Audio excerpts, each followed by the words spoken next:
Rafi's Rambles, Rafi's Rambles, Rafi's Rambles. Hola, you amazing artist, and welcome to the studio. As you can see, the studio is dark because I am working on the book. I wanted to take this opportunity because I'm in a chapter in the marketing book, and I was thinking about something, just looking at the past and wondering if is it too late, or wondering man, I totally failed because I didn't do this thing.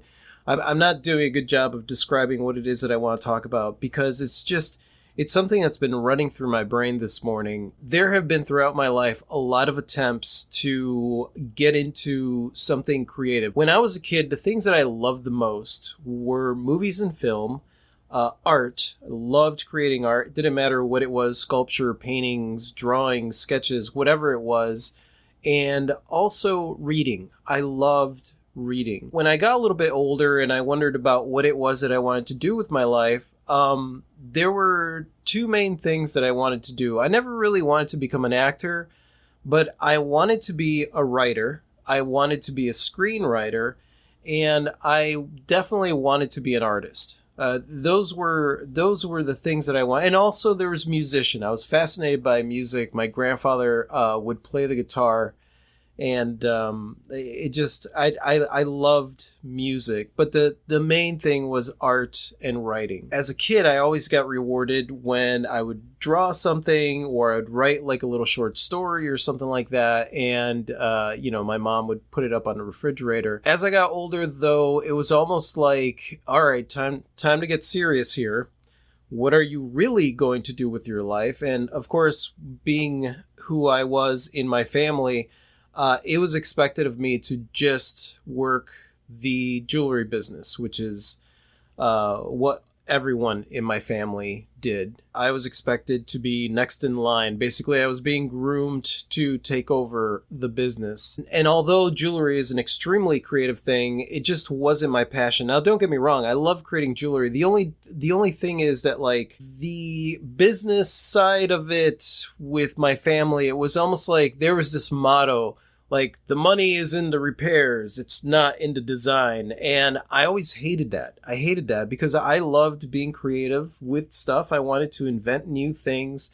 And basically what they were doing was just kind of manufacturing the same stuff, and they were producing product. That's basically what they were doing, because that's the safe route to go. I didn't want any part of that. And after I left high school, I was at the jewelry store for quite some time. And my father and I had a falling out, and I told him I'm going to pursue something creative. I left the jewelry store, left my home, got a job at the movie theater so I could be able to pay my part of the rent. I got some roommates. And during that time, my plan was to create stuff, to create a portfolio, to create something so I could approach galleries and things like that. So I was going the normal route that you're supposed to take. What ended up happening was that then I got promoted at my job, and I kept moving up the corporate chain, if you want to call it. And I struck out with my art career. I kept going to places. Nobody wanted to see me. I kept trying to go the route that you were supposed to go, and it was not working out. And now, to be fair, I didn't really try for that long. I basically left the jewelry store, went and did this thing, dedicated a month to really putting myself out there, but only putting myself out there within the system that already existed. And obviously I was hitting rejection and rejection and rejection.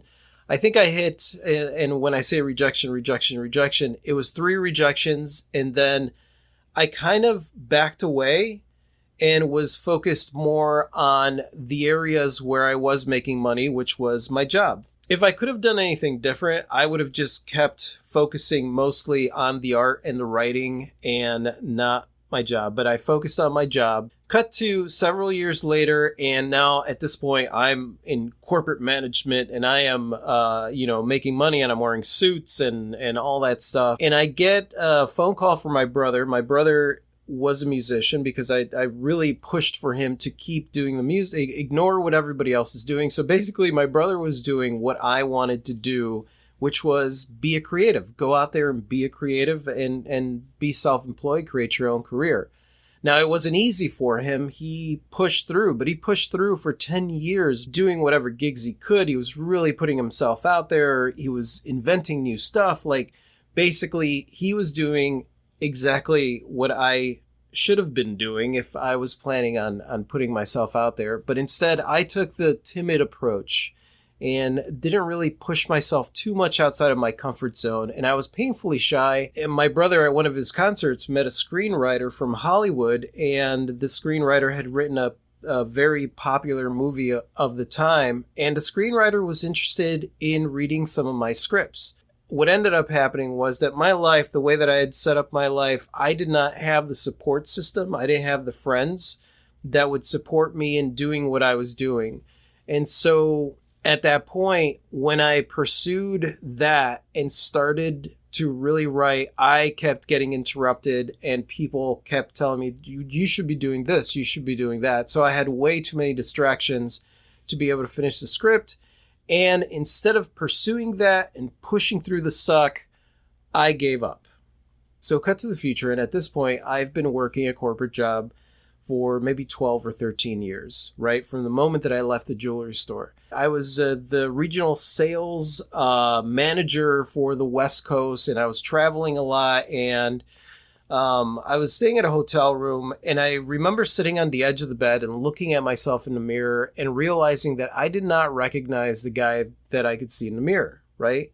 And the reason I didn't recognize the guy that I'd seen in the mirror was because during different aspects of corporate, there were a lot of things that I had to do in order to keep my job that I was not happy about. And honestly, it just kind of ate away at me and ate away at me and ate away at me. And on top of that, I felt like such a loser because the things that I wanted to do, I just wasn't as dedicated to. At that moment, I realized I don't recognize that guy. And I thought about myself as a kid and thought about the fact that I was taking this whole thing way too serious. I was taking the whole aspect of money way too serious. And then through a series of events, I lost my job. My whole life got turned upside down. And at that point, I was really able to reevaluate my entire life because all these things that I had been working on one side to achieve, to get, to collect, all of that fell apart. And this other side where I kept giving up, just kind of was still there. Fact of the matter is that it is just a work in progress. Everything that you have done, whether or not you've started and then you stopped, and then you started, and then you stopped, it doesn't mean that it's too late for you. It doesn't mean that there's no way that you could do this thing. And simply because you had the habit of giving up when times got tough doesn't mean that that's who you are, because that's who I thought I was. Around that time is when I met Clee, and around that time was also when I had decided to travel to just to get out of my own head, to basically break the habit of needing security. So decided to travel the country in an old 92 Ford Explorer. And a lot of you guys know that story. And while we were traveling, it was my first opportunity to write music because Clee's been a musician forever. And I worked on art while I was on the road. And I wrote a book that nobody knows about. And I did these things that I had wanted to do throughout my life. Now, I just did them just to do them. It wasn't like I was doing them as a career. I wrote a book. I had artwork hanging up in houses in Key West. Cut forward to us getting started at the flea market, and I didn't even get an art booth started at first. Clee was doing the jewelry, and at one point she urged me to start doing the art, to pull that giant basket out of the car that had a bunch of art supplies that were all old and decrepit.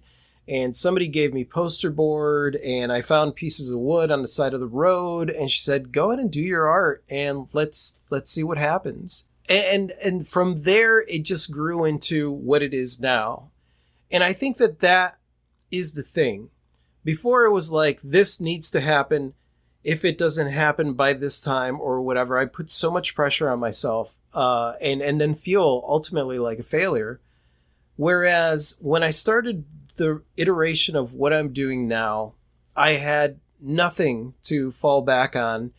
And it was more about, okay, well, let's see what happens. Let's see what's going to happen. Let's try this. And then I'd tweak it and move and do this and do that. But like, I just didn't give up, and I wasn't hard on myself because I had given up before. I understood that that was all part of the journey that led to right now. I think it's important to realize that, because I know that a lot of you have contacted me, and I've seen throughout the years that I've been posting these videos that you try one project and then you kind of reinvent yourself, and then you try something else and that doesn't seem to work out, and you reinvent yourself and you try something else.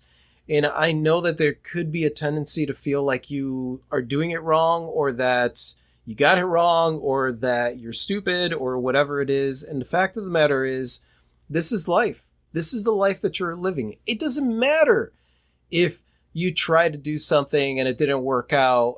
That's not the end of the story. The story goes on. As long as you are breathing, the story goes on. I am grateful that that was something that I realized several years ago, because I wasn't happy. I was miserable, and I kind of didn't like myself. And the fact is, I'm pretty damn awesome, and you are pretty darn awesome. I was thinking about it today, and I thought to myself, like, man, that was an important moment in my life, in realizing that the stuff where I gave up was not a reflection of who I am. It's just not. Where you gave up, that's just a work in progress. You just put it on pause. That's all it is. It's not a reflection of you being a failure or not having what it takes. And I'm curious to know if you guys have experienced any starts and stops throughout your life. I'm sure a lot of you have. And how it was, or what realization, or what was it that finally pushed you over the edge to decide, like, listen, I'm gonna do this. I'm just gonna do it. And thank you so much for watching me ramble, you guys. You guys are absolutely amazing. I totally adore you. And if you like this and you want to watch more rambles like this, just click right over here to subscribe. Adios.